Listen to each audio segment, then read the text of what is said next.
Boa noite a todos. Estamos aqui diretamente do SEC, do Centro Espírita Além do Horizonte, para proferir a palestra Loucura ou Mediunidade.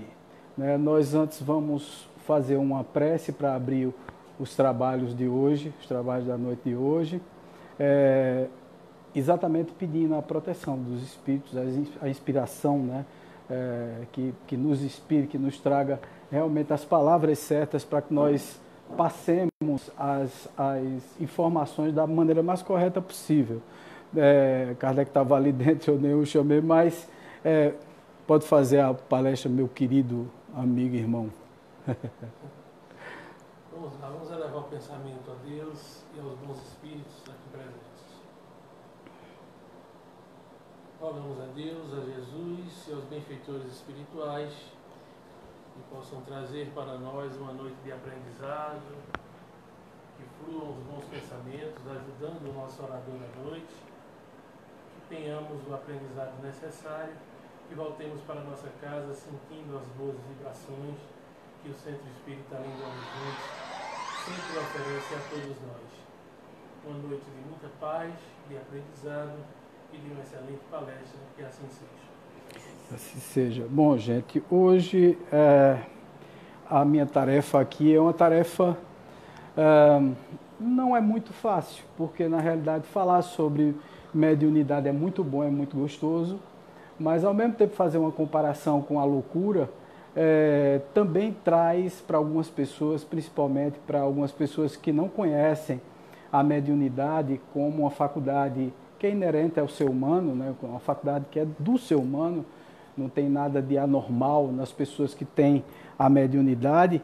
E exatamente essa faculdade ela traz muitas dúvidas. A gente fica muitas vezes achando que a nossa mediunidade, ela, sei lá, faz parte de uma doença que nós temos. Tem gente que já chegou para mim e disse assim: Wagner, por favor, me diz aí, você que é espírita, como é que a gente faz para tirar essa mediunidade da gente? Como é que a gente arranca isso da gente, né? Como é que a gente se livra desse processo, que é uma coisa tão dolorida, né? Que é tão complicada, tão complexa, porque na verdade é uma coisa complexa, mas se a gente for perceber direitinho, só para vocês terem uma ideia, a Organização Mundial de Saúde diz que pelo menos 1/10 da população do mundo sofre de perturbações, sejam elas quais forem, né? Na realidade, todo tipo de perturbação, tanto as patológicas mesmo, as físicas, né, oriundas da matéria, como as psicológicas, espirituais, ligadas, conectadas ao espírito, né? Conectadas a essas entidades, ou o que a ciência hoje ainda não reconhece, mas que já está no Código Internacional de Doenças, o CID, como obsessão, me parece que é 43.9 o código. Depois a nossa querida Michelle vai dar uma confirmada, mas se eu não me engano é 43.9, me parece, que eles já consideram a loucura, a obsessão uma doença de fato. Na realidade não é uma abstração. Hoje em dia realmente se considera isso como doença. E muitas vezes as pessoas, quando chegam para mim, já chegam numa situação muito difícil, porque as pessoas até se renderem ao processo mediúnico, até se renderem a procurar uma casa espírita, eles passam por tudo.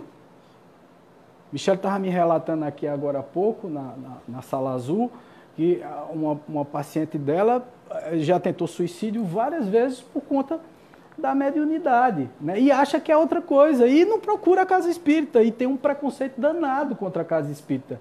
Então, na realidade, só se procura a casa espírita quando a coisa parece que desandou de uma vez, né? Que desabou na cabeça da pessoa, e aí, a partir desse momento, as pessoas começam a abrir os olhos para a mediunidade.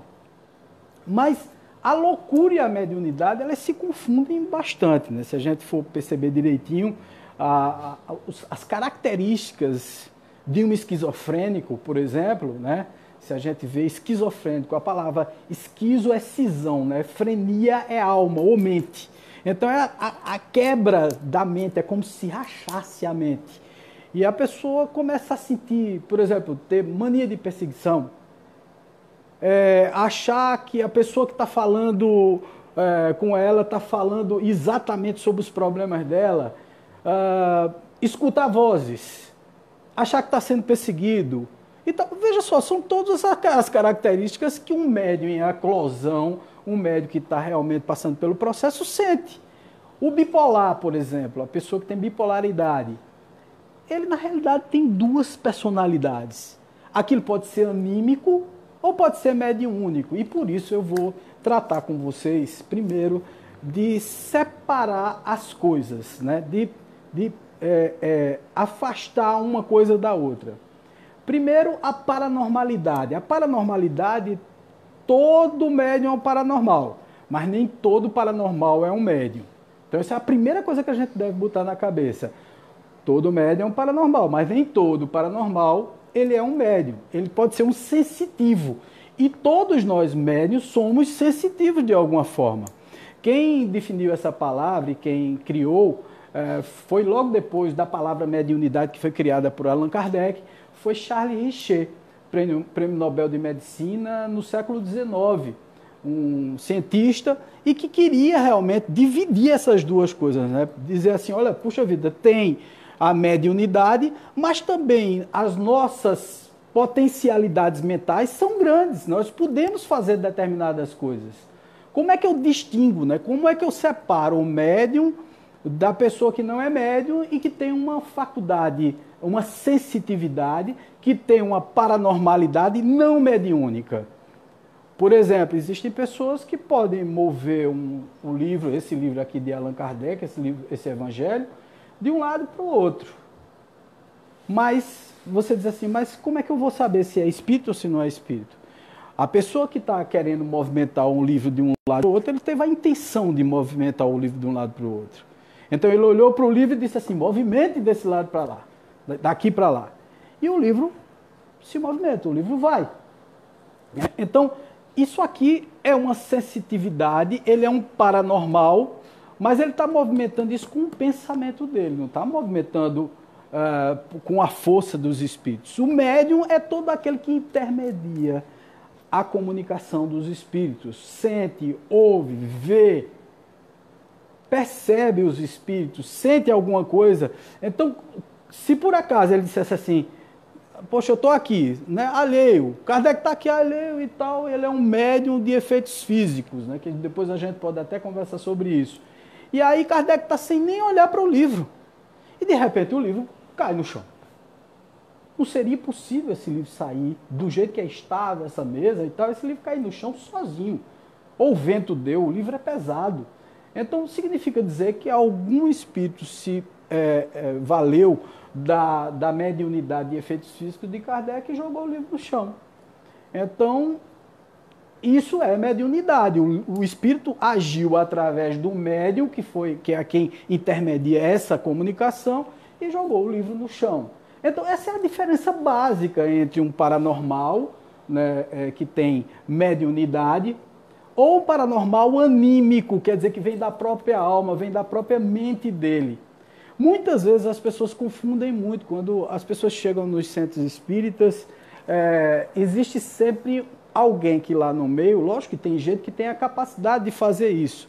Por exemplo, chegando aqui mesmo, a gente, lógico, quando olha e vê determinadas características, percebe que é mediunidade, que não é uma paranormalidade, não é anímico da pessoa. E que ele tem até a parte anímica também, porque todos nós temos, nós não temos alma, né? Nós não temos potenciais da nossa própria mente, da nossa própria estrutura mental. Então, nós podemos fazer diversas coisas. Por exemplo, as mães, né? As mães, elas são sensitivas. Pode não ser médium, mas sensitivas elas são. E elas olham para o filho assim e dizem assim, meu filho não vai fazer tal coisa. Parece chama praga de mãe, né? Que a gente não pode nem dizer que é praga, é cuidado de mãe. Mas diz assim, meu filho, não vai fazer tal coisa. E aí você teima, faz, parece que quebra a cara, a coisa parece que desanda, né? Por quê? A mãe falou e você não obedeceu, mas ela sentiu aquilo, ela percebeu, ela anteviu uma situação.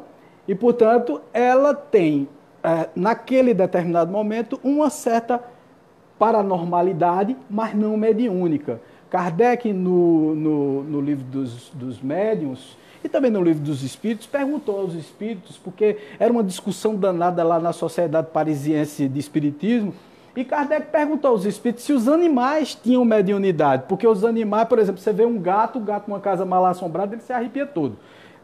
O cavalo percebe que tem alguma coisa acontecendo, ele freia. Aí Kardec perguntou, isso quer dizer que bicho tem mediunidade? Porque ele percebe o espírito, ele vê o espírito.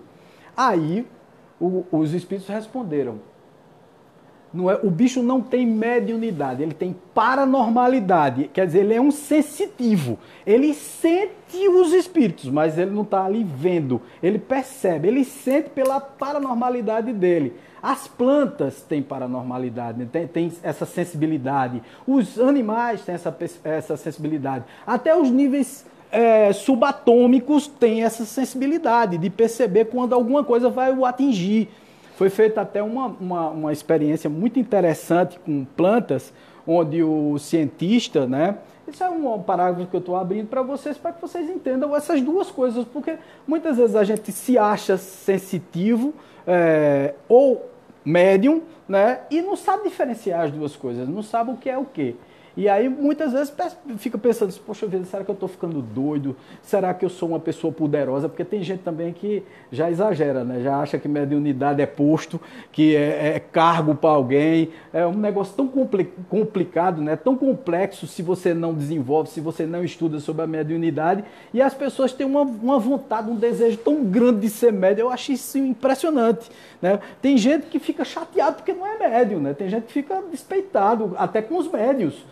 Como se aquilo ali fosse uma coisa assim fantástica e que, né, nós somos os médiuns são profundos devedores, né? Na realidade são poucos aqueles que têm uma missão realmente, como Francisco Cândido Xavier, que realmente tinha uma missão, né? Chico Xavier sofria pra caramba. Já imaginou você dar de cara com uma pessoa, olhar para a pessoa e notar que a pessoa vai morrer? Perceber porque tem um espírito te dizendo assim, ó, fulano, ele estava desencarnado daqui a 2 horas. E o camarada ter o controle de sustentar toda essa emoção, toda essa vibração, né? Porque é uma vibração, se você considerar bem, isso aí é um negócio que choca, né? Machuca. Imaginou você olhar para uma pessoa como eu muitas vezes olho e vejo a maldade por trás, entendeu? E você tem que conviver com uma pessoa como essa, e você tem que superar muitas vezes essa sensação, essa coisa horrorosa que nos acomete e controlar esses instintos para não fazer alguma coisa ou para não dizer na cara, rapaz, tu tá sendo falso que sou a gota, porque eu sei que tu não gosta de mim. Ou então tu tá falando mal de mim. Tu já imaginou que coisa aflitiva isso? Eu sinto tudo isso, por exemplo. Eu olho para uma pessoa, sinto se ela tá me acovardando, como dizem por aí, né? Me esfaqueando pelas costas. Eu noto na hora, eu percebo na hora. Eu é que às vezes fico tentando me enganar. E outra coisa é muito boa e muito importante que eu me engane, para poder não me sentir tão mal assim, porque é muito ruim sentir essas coisas. Você imagina uma pessoa que entra no hospital e vê os espíritos desencarnados todos ensanguentados. Ou então entra em casa e vai dormir, quando olha do lado tem uma pessoa desfigurada na sua frente, com a cabeça sangrando, porque é assim que os espíritos se apresentam quando morreram de forma violenta, né? Eles não se desapegam, mas Wagner, quando o espírito vai embora, ele não perde toda a coisa, quer dizer, ele não já fica bom. Depende da forma como ele morreu, depende da forma do que é que ele pensa, se ele vibra negativamente, se ele tem pensamentos ligados à parte material. Então, lógico que ele vai aparecer dessa forma. Então, você veja que a mediunidade e a sensação, por exemplo, o sensitivo, ele olha para uma pessoa e diz assim, olha, você tem um problema de estômago. Ele está vendo o problema de estômago, ele é evidente em relação ao seu corpo, é como se fosse um scanner. Tinha um cara lá nos Estados Unidos chamado Edgar Cayce. Eu não sei se vocês já ouviram falar. Há muitos anos atrás, eu acho que ele viveu até a década de 70, se eu não me engano. E Edgar Cayce foi um caso desses que ele olhava para as pessoas e ele era um scanner. Ele olhava assim e dizia, você está com problema de estômago assim, você está com problema de intestino, tal coisa está errada em você. Ele sabia na hora. Então ele era sensitivo, paranormal, e um dia se tornou médium. Porque um dia ele estava lá atendendo as pessoas, e aí chegou uma moça, porque ele atendia e dizia, olha, você está com problema de estômago, vá se operar. Procure um hospital. Mas nem todo mundo tem condição de ir para um hospital se operar, né? Então, quando foi um dia, ele estava assim, aí ele disse, olha, você está com problema de estômago, mocinha. Está com um caroço, tal, você precisa ir no hospital se operar. A mãe da mocinha disse assim, olha, não dá, nós somos muito pobres, não temos condições. Aí ele disse, olha, eu não sei o que aconteceu comigo, mas alguém chegou para mim aqui e me disse que operava. Aí, a partir daquele momento, ele foi as duas coisas. Ele era sensitivo, ele tinha a parte anímica e tinha também a parte mediúnica. Ele era medianímico, tinha as duas coisas, a sensibilidade para perceber as coisas e ver, mas também recebia a visita de um espírito que fazia as operações, as cirurgias por ele. Você veja as duas coisas acontecendo na mesma pessoa. E é o que mais ou menos, normalmente, as pessoas passam. Por exemplo, Chico, ele era um paranormal sensitivo e era também médium. Ele era as duas coisas ao mesmo tempo. Sai Baba, que foi um guru indiano, também era a mesma coisa. Ele via a mãe dele, ele tinha contatos, ele materializava objetos. Quando ele materializava, né, quando ele transportava, porque não se materializa, se transporta, quando ele transportava ou aportava esses materiais, como o vigute, aquela cinza, né? Quando ele fazia isso, ele era um paranormal. Na hora que ele olhava a mãe dele e a mãe dele dava conselhos a ele estava sendo um médium. Você está entendendo? Ele estava percebendo as entidades. Muita gente diz assim, Jesus era médium. Eu acho isso impressionante, né? Porque Jesus não era médium, Jesus era sensitivo, Jesus via tudo. Jesus era tudo, na realidade. Mas médium é aquele que intermedia o conhecimento e a informação dos espíritos. Quem era que era mais alto aqui no orbe terrestre, ou nessa psicosfera, mais alto do que Jesus? Ninguém. Então, por intermédio dele, ninguém falava. Na realidade, ele via, ele estava nos dois mundos, ele tinha a percepção dos dois mundos, então ele era um paranormal. Isso é fundamental a gente entender, gente, porque essas diferenças, né, essas peculiaridades fazem com que nós entendamos bem como é que funciona a nossa própria mediunidade. E também façamos uma distinção entre a mediunidade e a loucura, tá certo? Então isso é fundamental. A loucura, na verdade, ela tem acometido várias pessoas, né? Então nós vemos por aí acontecendo várias coisas. Pessoas que entram em desespero e tentam o suicídio. Pessoas que vão parar nos manicômios e ao chegar nos manicômios são entupidas de remédio. Um outro dia até me perguntaram, Wagner, me diga uma coisa, quando a gente se entope de remédio, a gente de um médium pode virar um louco? O que é que vocês acham? Um médium pode virar, de repente, um louco, uma pessoa que perdeu realmente a capacidade de discernir os momentos e tal? Pode ou não pode? Lógico que pode, gente. Com a quantidade de remédios, né, com a quantidade de medicamentos, o que é que acontece?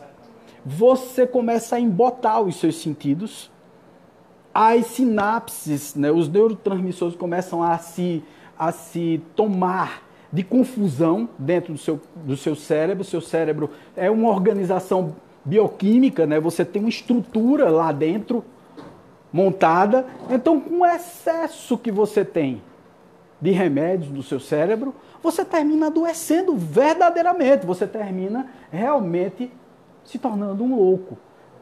E de onde é que vem isso tudo, né? Por exemplo, já me perguntaram, eu tenho inclusive um caso na família de uma pessoa que era esquizofrênica, morreu há pouco tempo. E o caso dele era um caso de esquizofrenia real, né? Não era um caso de mediunidade. Mas aí me perguntaram assim, Wagner, uma pessoa que tem problemas realmente de loucura, tem obsessão? Tem algum espírito junto? O que é que vocês acham? Lógico que tem, porque na realidade uma coisa está muito conectada à outra. Uma coisa está muito ligada à outra. Verdadeiramente, as pessoas que têm algum problema, né, primeiro elas trouxeram na sua estrutura perispiritual né? Elas trouxeram essa informação na sua estrutura perispiritual. Foram cidadãos que causaram muitos problemas em outras vidas, né? Causaram muitas confusões. E eu, de ontem para hoje, comecei a ler um livro muito interessante sobre essas questões de obsessão. E o livro fala de um espírito conversando com um médium e dizendo que tinha sido um profundo devedor. Hoje um benfeitor, mas tinha sido um profundo devedor há 250 anos atrás. Ele começa a contar a saga dele, que era uma pessoa muito abastada, ganhou muito dinheiro no Brasil, ainda na época colonial no Brasil, e ganhou muito dinheiro, ficou muito bem, recebeu um título de barão e começou, né, a curtir a vida dele, né? Então, mulheres para ele não era problema. Mas ele chegou num ponto, né, em que aquela condição, aquela situação de muitas mulheres, muita bebida, muita farra, não estava mais preenchendo ele, como é com todos nós. Acontece isso. Chega uma determinada idade que a gente vê a futilidade daquele tipo de prazer, né? Que aquilo ali já não nos preenche mais. O que é que ele faz, então? Ele diz, puxa vida, eu vou procurar uma mulher para casar. E naquela época tem esse negócio, né, de você procurar uma... E várias pretendentes apareceram e tal, e ele viu que todas estavam interessadas no dinheiro dele, ele foi embora para Portugal para arrumar uma esposa. Lá, arrumou uma esposa que tinha 14 anos de idade. Ele com 42 anos de idade já, ela com 14 anos de idade, o que era muito comum naquela época, né? Casou com essa moça, trouxe ela no navio, ela chorando muito, né? Ela muito bonita, mas ela chorando demais e tal. E ele, quando foi pro leito com ela, né? E que foi ter a primeira vez, ela recusou várias vezes e tal. E quando ele foi ter a primeira vez, pensando que ia acontecer do jeito que ele tinha tido as relações com as outras virgens que ele tinha tido relação, que ia aparecer sangue, né? Depois da relação. Ele não viu sangue. Então ele, desesperado, achou que ela tinha traído ele, ela jurou que não tinha traído, mas ele não acreditou e simulou uma situação para se vingar dela. Porque aquela mulher que estava cheia de besteira, dizendo que não queria fazer sexo e tal, ela já tinha feito sexo com o outro. Não sabia ele que não existia isso, existe um tal do ímã complacente, né, que a gente sabe que não sangra. Então ela era virgem, sim. Mas ele não sabia disso. Na época era a época da escravidão e ele combinou com um negro que era escravo dele, disse, olha, eu te dou a alforria se você entrar no quarto dela, tirar toda a roupa, porque aí eu vou, surpreendo, te dou a alforria e expulso ela de casa dizendo que você, quer dizer, armou toda uma situação. E nessa situação, o que é que aconteceu, né? O negro entrou, tirou toda a roupa, ficou do lado dela, ele simulou, chamou os amigos para casa para poder ter testemunhas, levou os amigos até o quarto, surpreendeu o negro lá nu, do lado dela, dormindo, e a coitada estava dormindo do outro lado, a cama era muito grande, então ela dormindo de um lado, não viu nada, né? Então foi aquele bafafá, os amigos tiraram uma pistola, mataram o negro, primeira morte. Depois ela fugiu desesperada de casa, sumiu. Os índios levaram ela. Ele fez uma expedição, matou não sei quantos, centenas de índios. Exterminou quase uma tribo, né? Porque ele tinha dinheiro, montou uma expedição, eles com armas potentíssimas e tal, mataram os índios. Depois mataram filhos, mulheres de índios e tal, até encontrar ela. Ele muito chateado com aquela situação, porque ele tinha perdido o controle da situação, como tudo na vida. Tudo que a gente faz de ruim na vida, as coisas vão se agravando e viram uma bola de neve. E isso tudo fez com que ele fosse atrás dela e tal, e depois ele se reconciliou com ela dizendo que acreditava nela. Mas não contou toda a história de que ele tinha montado toda essa estrutura. Voltou para Portugal, foi embora com ela para Portugal para viver uma vida tranquila com ela, mas não abandonava, a mente dele não era abandonada pelos espíritos obsessores. Ele começou a adoecer, a definhar, e aí ele contou a ela a verdade, que tinha simulado tudo aquilo. Veja só que história intrincada, né? Que história complexa. E aí o que é que acontece? Ela fica revoltada com ele, abandona ele, ele começa a definhar na cama, muito doente, mas cada vez mais doente, e ele desencarna. E a mulher tenta entrar no quarto dele e ele escutando, né? Ele disse, eu estava imóvel, escutando alguém batendo na porta, mas eu estava muito fraco para levantar. Não estava muito fraco, ele estava morto já, né? Eu estava muito fraco para levantar e não conseguia levantar. E eu via alguns vultos dizendo, me acusando, e etc. E eu dizia, isso é tudo sonho, isso não é realidade. E aí alguém abriu a porta, derrubou a porta e disse, meu Deus, ele deve estar morto há muito tempo, porque está cheirando muito mal tudo isso aqui. Se eu não estou morto, eu não estou morto. E lá, paralisado, sem falar, ninguém escutava. Ele achava que estavam montando uma estrutura para ele de vingança, porque ele tinha feito tudo aquilo com ela, né? Tinha feito ela sofrer. Ela, quando ficou na mão dos índios se viram dela. Quer dizer, foi uma coisa muito triste, né? Foi, assim, um plano diabólico com consequências terríveis. E aí, o que é que acontece? Ele é enterrado e fica dentro do caixão, vendo os vermes comendo ele. E quando ele se liberta, que vem numa outra encarnação, como é que ele vem? Como é que alguém com uma carga emocional, psíquica dessa, consegue vir para cá, são mentalmente? Como é que ele consegue vir com a mente completamente limpa para ser um intelectual, para ser um comerciante? Não, ele precisa resolver o problema do passado dele. Ele assassinou muita gente. Então, algumas faculdades dele, nessa outra encarnação, foram faculdades obliteradas, né? Ele veio com uma loucura.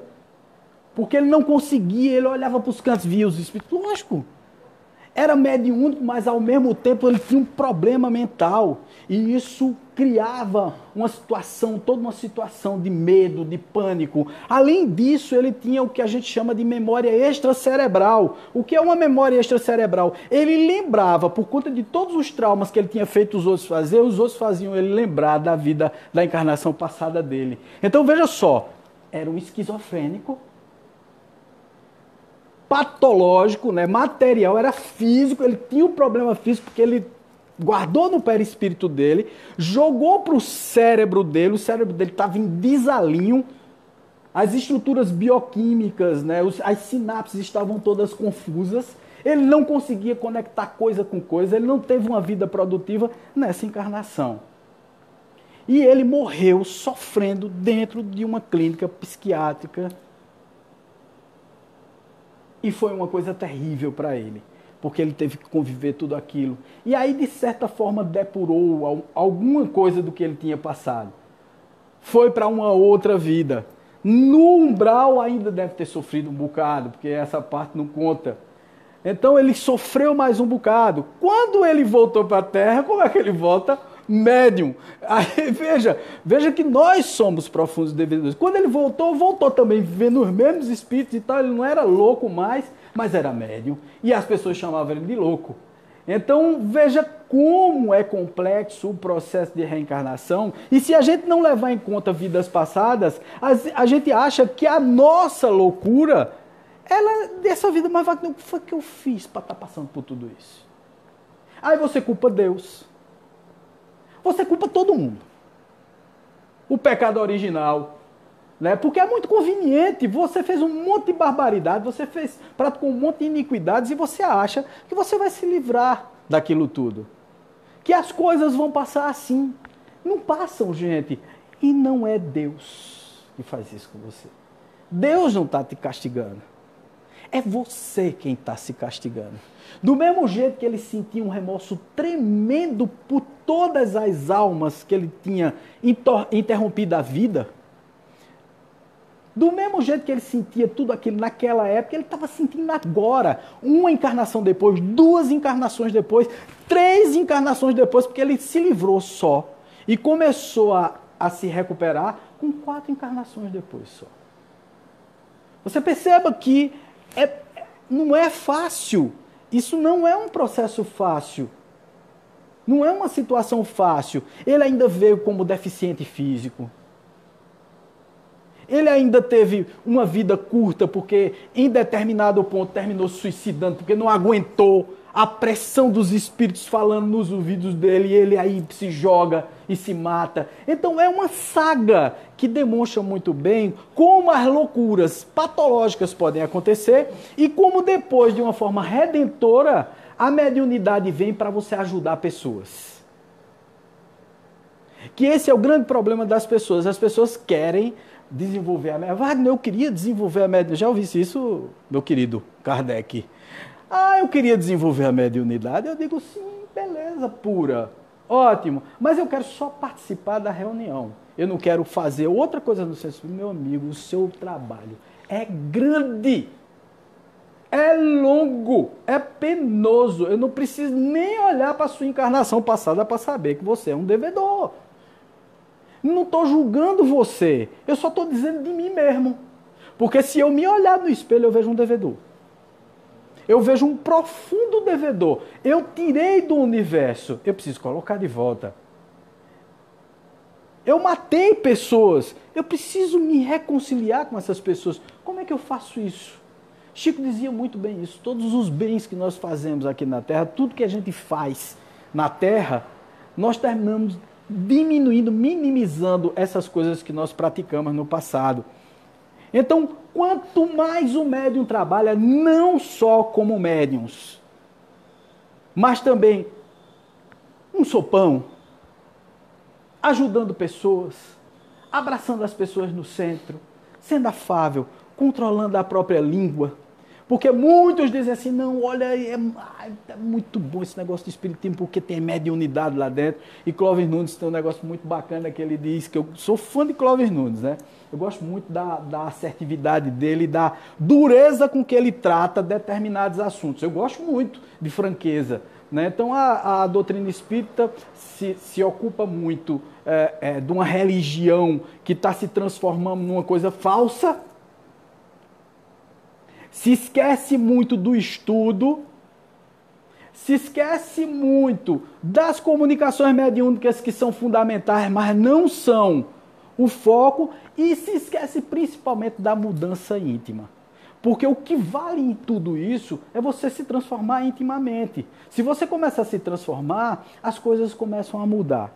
A loucura, quando ela aparece, gente, e quando as pessoas começam a ficar obsedadas, é uma coisa impressionante. Eu já vi com todos esses... Eu tenho 33 anos de espiritismo, então é um bocado de chão, tá, de espiritismo. A ficha veio cair há pouco tempo, né? Porque você pode ler todos os livros do mundo, fazer o que você quiser, mas se você não se conscientizar dessa mudança... É por isso que eu digo, o grande lance é a mudança íntima, né? O fenômeno é fantástico, é belo, é bonito. Não tem coisa mais bonita do que um poltergeist. É assustador e bonito e belo ao mesmo tempo. É muito bonito você ver um poltergeist. Você vê o espírito transportar um tronco de madeira sem furar o telhado e botar o tronco de madeira na cadeira, na cama da pessoa. Você observar um espírito escrever diretamente nas paredes, eu vou te matar. Entendeu? Isso é belo. Não é pelo vou te matar, não. É pelo fenômeno, por tudo aquilo que está acontecendo e principalmente para a gente entender que o mundo dos espíritos existe. É muito bacana ver tudo isso. É muito bom receber uma informação de um mentor numa casa espírita. Uma informação bacana, uma informação que consola. É bacana isso, é maravilhoso. É para ter, dentro dos centros espíritas, nós vemos muito isso, nos centros espíritas também, sem comunicação espiritual nenhuma. É espiritismo sem espírito. Né? Eu acho isso impressionante. Né? Como é que Kardec monta um livro, o segundo livro dele, dizendo que é o desdobramento do livro dos espíritos, a continuação, bota o nome assim, Manual dos Evocadores, e dentro do espiritismo a gente não pode evocar espírito. Do movimento espírita. Do espiritismo, não. O espiritismo foi Kardec que montou lá atrás. É fundamental, né? Então tem muita gente que diz assim, Wagner, mas eu li em, sei lá, um romance de Dona Ivone Pereira do Amaral, e lá tinha dizendo que não era importante. Olha, veja só, são obras básicas. Mas fundamental mesmo são as obras de Kardec. Leia Kardec. São 32 obras para você ler. Wagner, eu li o Pentateuco. Leu as 32, né? Não, eu li só o Pentateuco, são 5 livros só. Falta um bocado, não falta? Faltam quantos livros? 27 livros para você ler. Tem todas as revistas espíritas para você ler. Por exemplo, Kardec, ele define no livro dos Médios e depois ele corrige-se. Tanto na Gênese como nas revistas espíritas, ele diz que existem 3 tipos de obsessão. É a obsessão simples, a fascinação e a subjugação. São os 3 tipos de obsessões. Mas logo adiante, ele considera a obsessão física, que foi essa que eu terminei de dizer para vocês, que são os efeitos poltergeist, e que muita gente é internada por conta disso, tá, gente? Tá acontecendo, não, quem tá provocando é fulano. Vê, aí prende o coitado do médico, bota dentro de um manicômio, e os efeitos físicos continuam lá dentro do manicômio. E podem ser obliterados, porque a partir do momento em que você começa a entupir o outro de remédio, lógico, as faculdades mentais começam a ser prejudicadas. Então o indivíduo realmente ele apaga, ele vira um vegetal. Eu vi isso, viu, gente? Eu sei o que é ser um vegetal. Primeiro, eu quase fico. E segundo, eu vi gente entrando amarrada dentro da clínica de recuperação para alcoólicos e doentes mentais, que eu fiquei internado. Eu fiquei internado, né? Muita gente olha para mim e diz, tu ficou internado, eu tô falando desse jeito. Pois é, meu velho, tudo pode ser recuperado. Você veja o que é um louco, um considerado um louco, virar uma pessoa que trabalha com a doutrina espírita, sem nenhum orgulho nem vaidade. Mas é verdade, você pode também, né? Vocês que estão olhando aí no Facebook, né? Através do Facebook, ao vivo, é o que aconteceu, gente. É o que aconteceu. E eu vi isso na minha frente. Eu vi isso, senti isso na pele. Isso tudo aconteceu comigo. De eu não falar mais, de eu não me comportar mais do mesmo jeito que eu me comportava, tudo. Mediunidade. E se eu deixasse um pouquinho, o remédio ia me enlouquecer de vez. Oi, Michele. Tem a clínica de adolescentes com problemas psiquiátricos no Hospital Tato de Freitas. Sim. Eu estagiei lá. Sei. E é terrível. Adolescentes na flor da idade, que você vê que não é doença mental. Sim. E lá amontoados. Crianças lindas, na flor da idade, e lá amontoados. Do estado inteiro. O que é que acontece, Michele, nesse caso? Separados por grades, meninos e meninas, você nota que não é uma doença. Não é doença. É isso que acontece. É assim, a sociedade com medo de lidar com o diferente, prende o diferente. Sempre foi desse jeito. Sempre foi desse jeito. Só na doutrina espírita é que você tem explicação para os diferentes. Nós somos esquisitos, viu? Bem esquisitos. Você já imaginou, alguém olha para mim assim, o povo sempre me dizia que eu era doido, né? Esse menino é doido. Vê, esse menino fica alheio, assim, olhando para os cantos. Ele tá vendo o quê? Quando eu era pequenininho, papai ficava invocado comigo, que eu ia acordar ele na cama, dizendo que estava lutando com um monstro. Eu acordava com os olhos fechados, com uma espada na mão, ó, invisível, lutando com um monstro, de olhos fechados. Rodava a casa toda sem abrir os olhos, quer dizer, eu estava vendo com os olhos da mente, da alma, do espírito, e não com os olhos carnais.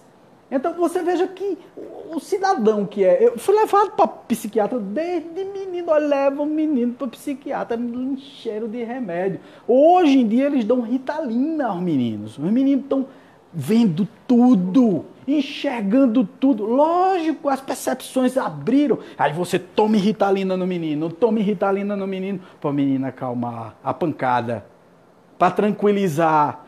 Não deve ser dada a Ritalina. A Ritalina, aquilo ali afeta tudo. Tudo. A criança está perdendo simplesmente a identidade dela ali. Ela tem potenciais e você está tirando os potenciais dela. Você está sugando o que ela tem de melhor. Então, nós observamos sim, várias famílias passando por essa dificuldade. Pessoas doentes, se sentindo mal. Olhando para si próprias e dizendo assim, meu Deus, eu devo ser doido.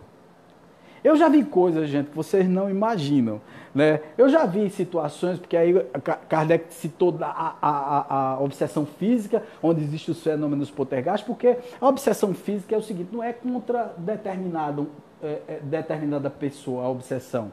É o ambiente. Por exemplo, uma pessoa que viveu muito tempo naquela casa e tal, e acha que aquela casa é dele. Aí você vai morar lá e você tem algum médium no meio, né? Alguma criança, geralmente são impúberes, né? São crianças que estão na fase ou do menino, do espermatozoide surgir e tal, da mocinha, o óvulo começa a se desenvolver para virar mocinha, começa a menstruar, entendesse? É ali naquele momento onde acontece a eclosão da mediunidade em alguns. E ali é que fornece o motor, a energia para os espíritos trabalharem sobre a matéria, né, sobre a parte física. E não é contra a criança, não é contra o adolescente, não é contra a pessoa que está assim muito mais magra e tal, porque é o que acontece, né? São pessoas com peso avantajado demais, ou uma pessoa muito magra, que pode acontecer os fenômenos físicos. Pode, eu não estou dizendo que é todo mundo, mas pode acontecer, né?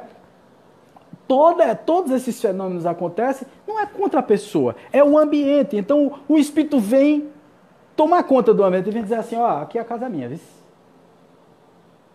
Aí você se nega a sair, você comprou a casa agora há pouco, vê? Deu o dinheiro todinho ali naquela casa e o espírito chega lá e diz, não, a casa é minha. Se você não sai, ele começa a fazer bagunça de tudo quanto é tamanho. Aí vem padre, pastor. Ninguém sabe lidar com isso, né? Clóvis Nunes conta que uma vez o pastor chegou e saiu colando os salmos. Tirou cópia dos salmos, aqueles que espantam espírito, né? E saiu colando em tudo quanto foi de canto. Parede e tal, né? Bíblia nas camas, Bíblia na cama dos meninos e tudo e tal. Aí uma empregada da casa chega para Clóvis e diz assim, seu Clóvis, olha, o bicho ruim, o coisa ruim, venha ver o que ele fez. Vê, tinha colado em tudo quanto é de canto. Quando ele virou as costas, quando ele foi lá olhar, estava Bíblia, mensagem, salmo, tudo na latrina, afogado dentro da latrina. O espírito tinha colocado lá. Não foi ninguém, foi assim, virar as costas e ele jogar tudo ali dentro. No espírito jogar pedrada nas pessoas. Então, quer dizer, isso acontece, gente, isso não é uma coisa, isso não é... não, fulano tá doido. Aí prende uma criatura dessa, pega uma criança dessa que está num processo desse, bota dentro de uma clínica psiquiátrica para tratar. Termina realmente transformando aquela criatura numa pessoa louca. Muita gente me pergunta assim, como diferenciar, né? A gente vai falar sobre isso. Mas tem outro tipo de obsessão. Então, quando perguntarem a vocês que são espíritas, eu não digo que só tem 3 tipos de obsessão, porque vocês viram no livro dos médiuns, não, tem 5. Tem a obsessão física e tem a possessão também. Tá? Então, Kardec, na Revista Espírita de 1863, em dezembro de 63 e em janeiro de 64, reconsidera quando ele vê o caso da senhorita Júlia, né, em português. Então, ele vê que realmente o espírito toma temporariamente conta do seu corpo. E lógico que você não é desconectado, porque se você se desconectasse do corpo, você morreria, né? Não seria mais você ia morrer. Né? O espírito não pode tomar conta do seu corpo permanentemente, mas temporariamente ele toma. E eu vi isso, gente. Eu vi isso. Eu tive contato com a médium há uns 4 meses atrás, que ela, influenciada pelos espíritos, e aí você diz assim, é uma doida. Vamos prender. Vamos botar no manicômio. E ela chegou a perguntar bem, você fica cheio de dúvida. Você diz assim, peraí, eu sou doida. Eu digo, não, criança, você não é louca. Mas, meu Deus, veja só, o primeiro sinal de sanidade é se questionar. Então, se você se questiona, você não é doido. Eu digo, você não está se questionando? Ela disse, estou. Eu digo, você não é louca. Você não tem nada de doida. Você é médium. Ela foi comigo, não sei o que, quando chegou lá no SEC uma vez e tal, começou a ter, o espírito começou a chegar junto dela. E vocês vão ver como é que é essa coisa, né? Então o espírito estava numa simbiose tão grande com ela, que pode se chamar subjugação, nesse caso, ou pode chegar até a possessão, dependendo do grau, da forma. Mas naquele momento eu vi o espírito ali dentro do corpo dela e ela não estava ali. Ela começou a virar os olhos e parecido com com o exorcista, começou a babar. Bom, se você olha um negócio daquele, minha mulher ia chegando, eu digo, venha não, fica aí, que senão você não dorme não hoje de noite. Mas não dorme mesmo. Porque é incrível, os olhos viram, ela arqueou as costas, ela se contorcia no chão e nada do espírito sair. Aí eu fui conversar com o espírito e eu fiz uma sessão de desobsessão, chamei uma pessoa que era dialogadora, né? Doutrinadora, na religião dela é doutrinadora, não vou dizer qual é, mas o nome é doutrinadora pro lado de lá e no espiritismo também é. Aí ela foi lá e tal, começou a fazer as preces dela e eu comecei a conversar com o espírito. Eu disse, quem você é?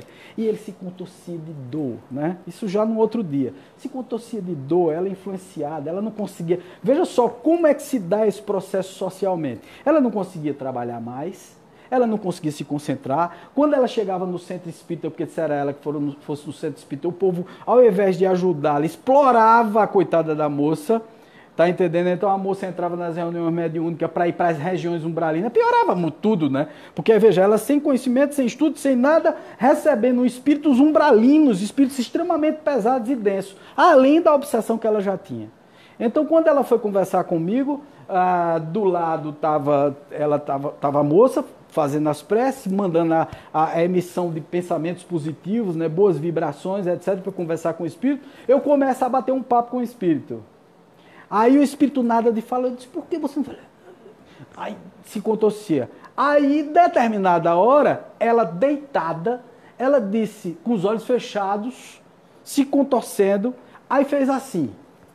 Quando ela fez assim, eu digo, eita, vai sair comunicação, né?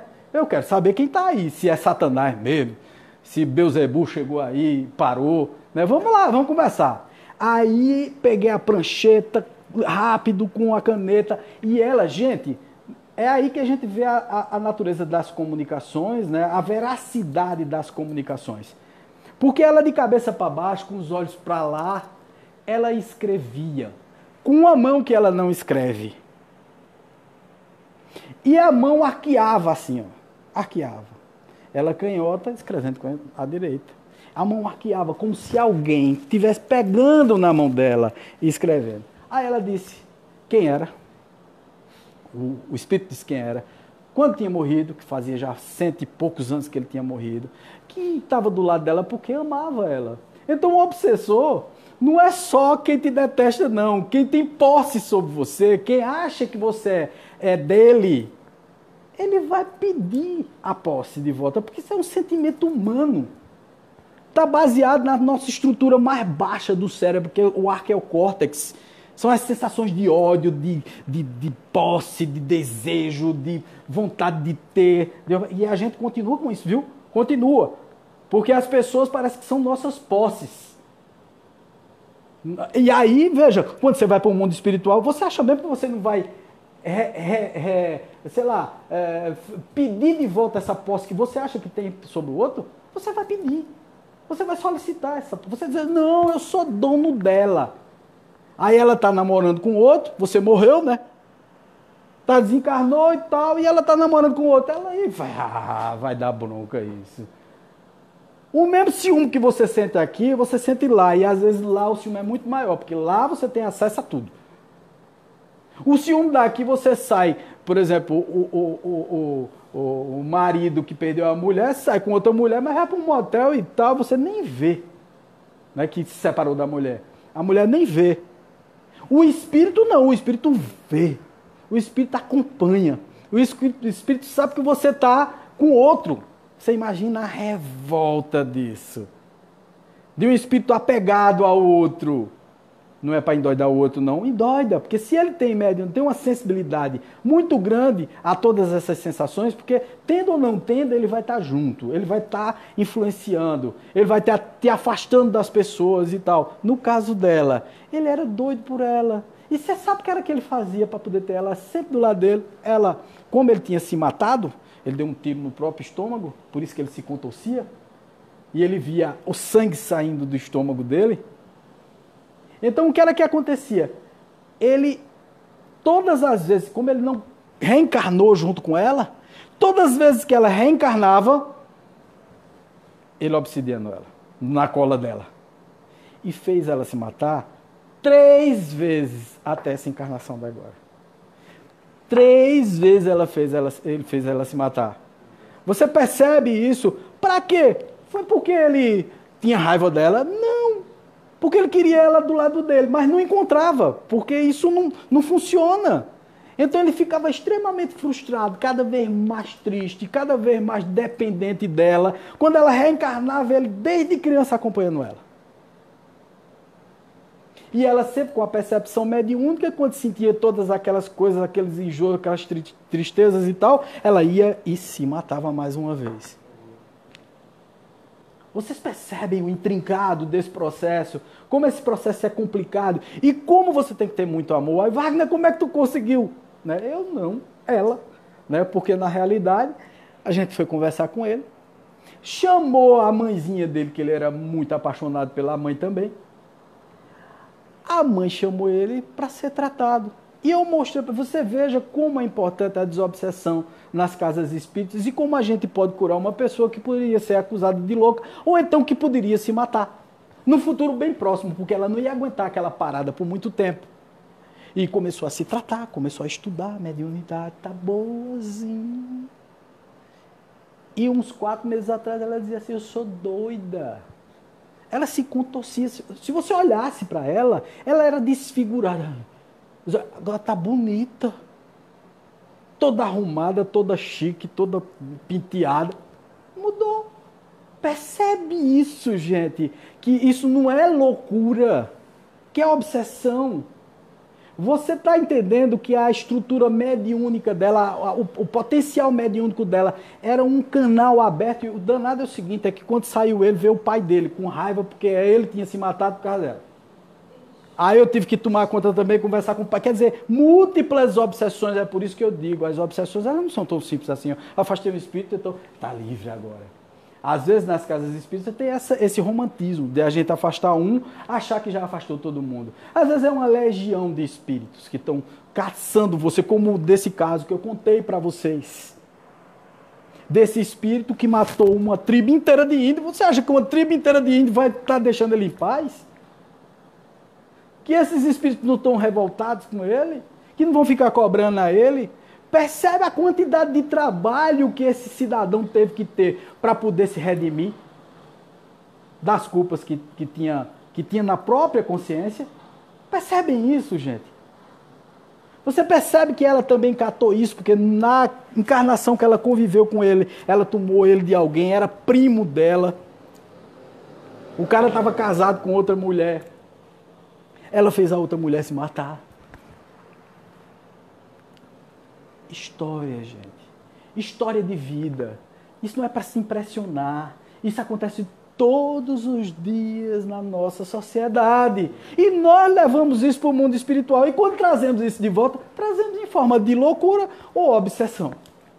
Ou nós trazemos isso gravado em nosso perispírito, que vai se transformar em esquizofrenia. Quando você é uma pessoa muito fria, você se transforma num psicopata. Daquele povo que mata. Porque é o seguinte, a psicopatia não é doença não, viu? É traço de personalidade. Simplesmente insensibilidade para qualquer coisa. Não é doença. Não é doença. Tem gente que diz, o psicopata é um doente. Não é doente. E não brinque com ele, não. Veja só, o que é um psicopata? Eu conheci uma pessoa, lógico, aqui a gente não diz nomes, tá? A gente nem diz nome, mas diz o caso. Né? Porque o caso é ilustrativo, é bom para a gente pesquisar e entender. Eu conheci uma pessoa que era manipuladora. Mas sabe desse povo que se você brincar, ele toma tudo seu, ainda lhe mata, ainda faz o que... Essa pessoa, a forma de manipular dela era dizer que se ia suicidar. Então a todo mundo ela dizia, vamos matar. Graças a Deus que alguém, porque eu sou muito besta para essas coisas. Quando alguém diz assim, vamos matar, eu quero acolher em casa, eu quero levar para casa, eu quero que faça coma lá em casa, que fique do meu lado, para eu não permitir que a coisa aconteça. A pessoa se aproximou de mim, eu já conhecia, porque já tinham me dito, ó, fulana de tal, é doida de pedra. Ela disse que vai se matar, mas o negócio dela é matar os outros. Matar assim, matar de preocupação, ela é dissimulada, ela rouba, ela mente. ela cria casos nas famílias, ela cria... Você está entendendo que é uma pessoa venenosa e que provavelmente é uma psicopata. Eu não analisei profundamente a moça, mas você nota a psicopatia na maluca, como diz o outro, né? Mas não tem nada de maluco nisso. Ela é daquele jeito, percebe? São pessoas que são muito ácidas, muito venenosas e que não tem nenhum remorso. Ela mata um e cospe na cara, sai ali e toma uma cerveja. Então tem gente que é desse jeito. Entenda. As prisões estão lotadas de gente assim. E às vezes nem tanto, tá, gente? Porque esse povo é tão sabido e tão inteligente que consegue se livrar dos crimes que praticam.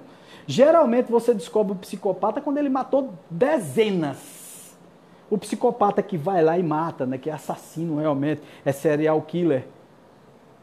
Porque tem psicopatia que ela é domada. Né? Porque se você foi bem educado desde criança e tal, embora tenha aquela sensibilidade, mas a tua forma de pensar, embora seja fria, calculada, perigosa, você não mata. Você passa pela vida sem matar. Se você conseguir isso, já evoluiu naquela vida. Porque todo psicopata tem essa vontade de matar o outro, de elaborar um plano. Então, essa criatura... Oi, filho. Aquele caso daquele rapaz da Goiânia, que ele matou um monte de gente, que ele tinha 20 e poucos anos. Ele dizia que eu ouvia voz, mandava ele matar as pessoas. É aquela história, veja, pode ser uma psicopatia, pode ser um psicopata ou pode ser um médium. Veja, obsedado, você está entendendo? Veja, o psicopata, ele pode se travestir de médium e dizer assim, eu escuto vozes, né? Eu escuto vozes, eu fico pensando cá com os meus botões. Você só estimula aquilo que já está dentro de você. Percebam isso. Né? Então, na realidade, o médium, o obsedado, né? O médium que está sendo obsidiado e tal, e geralmente quando está na eclosão da mediunidade, todos são de alguma forma... ele não é isento de culpas, não. Perceba isso, ele não é um coitadinho. Quem está sendo obsidiado é porque um dia obsidiou alguém. Ontem mesmo nós estávamos conversando no programa Espiritismo em Pauta, e ao conversar nós estávamos falando exatamente sobre isso, né? Que todo obsessor tem uma razão para estar obsidiando. Entenda? Por isso que os espíritos nos respeitam tanto. Porque quando nós vamos conversar com os espíritos, por mais raiva, por mais ódio que ele esteja sentindo, e por mais vontade que ele esteja de voar no pescoço da gente, a gente diz assim, qual é a sua razão, querido? A gente entende o que você está passando. Porque a gente entende que para fazer o que você está fazendo, tem algum motivo. Tem bicho pegando aí. Alguma coisa aconteceu. Percebe que a gente conversa como se estivesse conversando com uma pessoa que realmente está se sentindo muito mal. E está se vingando por algum motivo. Percebe? Então, eu preciso entender as duas partes. O que está sofrendo a obsessão, que está já sofrendo, já é o sofredor dali, ele é a vítima nesse momento. Não foi vítima em outro momento, em outro momento foi ele quem foi o obsessor dele. Entendeu? Então a gente precisa entender essas coisas, né? Foi ele quem matou, foi ele quem estuprou, foi ele quem roubou, foi ele quem deixou na miséria. Foi ele que deixou morrer doente no hospital, sem cuidar. Foi ele que foi abandonado ou abandonada. Percebe isso? A gente tem que olhar sob um prisma muito ampliado quando nós vamos conversar com os espíritos, principalmente com os obsessores dessas pessoas que são médiums e que recebem essa influência tão potente dos espíritos. Mas Wagner quer dizer que obsidiados só são os médiums? Não. Todos nós podemos ser obsidiados a qualquer momento. Porque nós não somos pedra boa. Entenda uma coisa, nós vivemos num planeta de expiação e provas. Se vivemos num planeta de expiação e provas, significa dizer que nós somos devedores. Viemos aqui para espiar alguma coisa, para comprovar alguma coisa, para poder testar alguma coisa, para nos melhorar. Então significa dizer que nós temos um peso muito grande, uma densidade de pensamentos que nos permeia muito grande. Então as pessoas às vezes são obsedadas, não percebem. Você sabe qual é a diferença do médium obsedado para a pessoa normal, que não tem a mediunidade ostensiva, porque Kardec disse, todos nós somos médiuns, só que uns ostensivamente, outros não. Uns sentem, realmente os espíritos falarem, outros não. Mas todos nós temos uma determinada mediunidade. É aquela sensação, aquele arrepio quando a gente passa por perto de alguém e tal. Essas sensações que você não vê, espírito não escuta, não, tal, mas você sente algumas coisinhas. Da mesma forma você é influenciado, porque os espíritos podem influenciar na tua vida. Kardec perguntou aos espíritos, os espíritos influenciam em nossas vidas? E os espíritos respondem, eles muitas vezes vos dirigem. Eles tomam conta dos seus pensamentos. Percebe? Então, aquele cara que está brigando demais, que está não sei o quê, numa invocação danada, ele nem tem aquele temperamento, você fica olhando, rapaz, que esse camarada está desse jeito? Vá atrás. Vá atrás. Tem uma obsessão ali. Tá? Tem um processo obsessivo ali.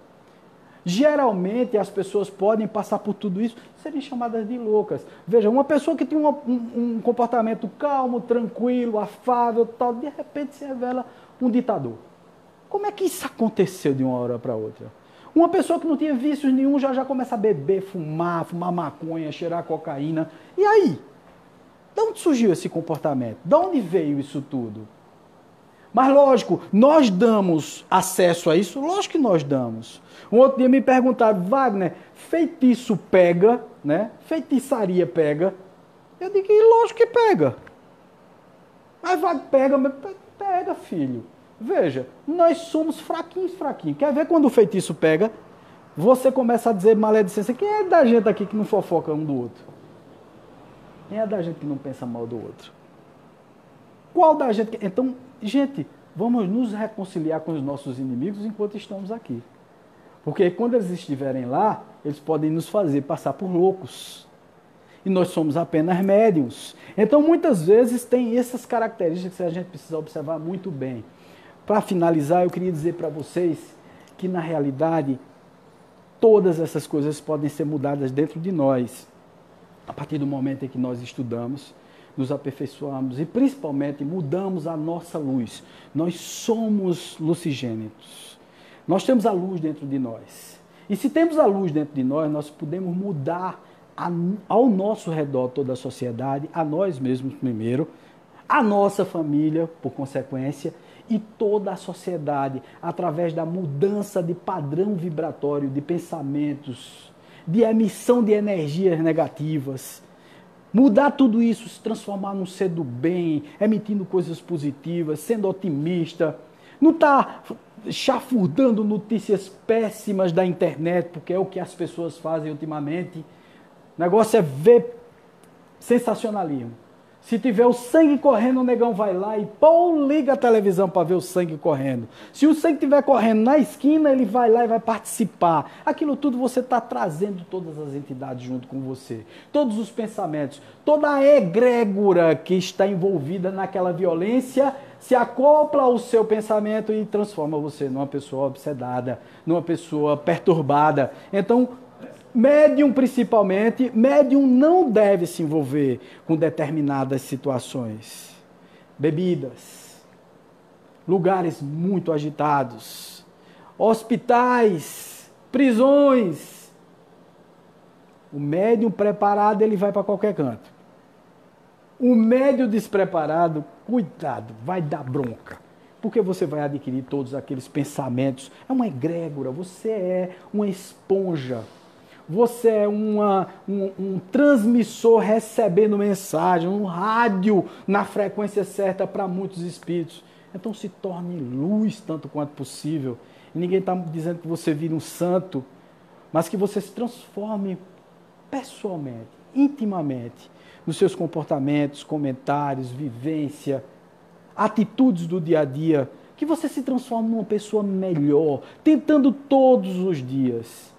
Então, Dr. Bezerra de Menezes, sendo assistido por um encarnado no plano espiritual, numa palestra dele, Dr. Bezerra falava sobre o amor, sobre a paz, sobre a humildade, a extinção da vaidade e do orgulho. E aí o encarnado, dirigente de uma casa espírita, olhando o Dr. Bezerra de Menezes fazer a palestra, ficou esperando o Dr. Bezerra de Menezes, porque ele começou a se encher de culpa. Doutor Bezerra de Menezes, quando desceu, ele disse, doutor, posso falar com o senhor? Ele disse, pode. Eu disse, doutor, tudo que o senhor falou ali sou eu. Sou pouco humilde quando vou falar em público, me acho mais sabedor do que todo mundo. Sou vaidoso quando vou aplicar o passe, me acho a própria chefe. Estou aqui traduzindo para a nossa região, né? Quando vou doar comida, alimento, roupas, eu acho o outro coitadinho. Então, de certa forma, eu humilho o outro.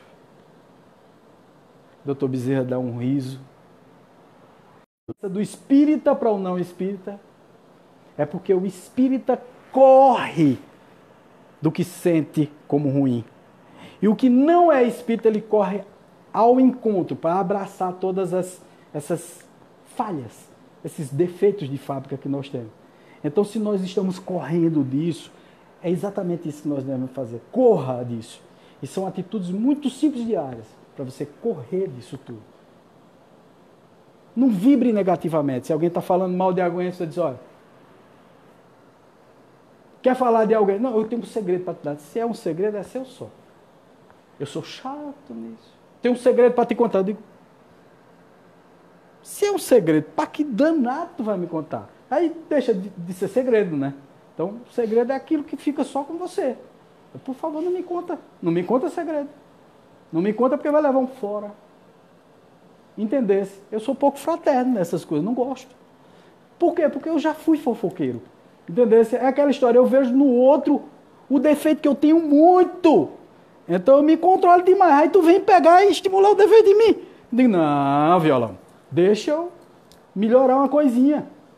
Entendeu? Então, se afaste disso. Se afaste dessas reações violentas das pessoas. Se você tiver vontade de dizer um palavrão, dizer alguma coisa com alguém, reflita, conte até 5. Se puder, até 10. Porque você vai ver, a vontade vai sumir. A vontade vai sumir, porque você vai refletir. Se encontra alguém no trânsito irracível, violento, releve, deixe isso para lá. Então, são essas coisas que nós fazemos para nos livrar da loucura que a própria mediunidade pode parecer. A mediunidade é uma coisa que pode ser tratada, resolvida, quando a gente realmente sabe se tratar dentro da faculdade mediúnica.